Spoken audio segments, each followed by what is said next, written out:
بسم اللہ الرحمن الرحیم۔ حضرت شیخ ابو العباس احمد بن محمد بن احمد رحمۃ اللہ علیہ، جو کہ حضور سیدنا غوث اعظم شیخ عبد القادر جیلانی رحمۃ اللہ علیہ کے ہمسایہ میں رہتے تھے۔ انہوں نے ایک مرتبہ بغداد میں قحط کے دوران آپ رحمۃ اللہ علیہ کی خدمت میں حاضر ہو کر شکایت کی۔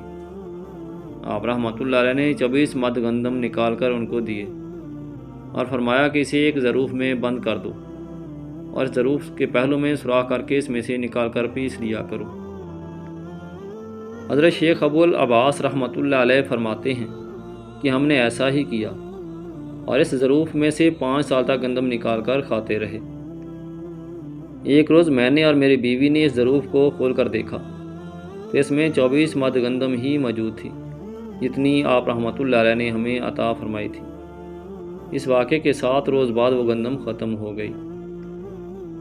میں نے اس کا ذکر آپ رحمۃ اللہ علیہ سے کیا تو آپ رحمۃ اللہ علیہ نے فرمایا کہ اگر تم اس کو نہ کھولتے تو تم ساری زندگی اس میں سے کھاتے رہتے۔ محترم ناظرین، اگر آپ کو ہماری آج کی ویڈیو پسند آئی ہو تو ویڈیو کو لائک اور شیئر کر دیں، اور اگر ابھی تک آپ نے ہمارا یوٹیوب چینل طلع وائس آفیشیل کو سبسکرائب نہیں کیا تو چینل کو جلدی سے سبسکرائب کر دیں اور ساتھ لگے بیل آئیکن کو پریس کر دیں تاکہ چینل پر مزید نئی آنے والی ویڈیو کا نوٹیفیکیشن آپ کو مل سکے۔ جزاک اللہ۔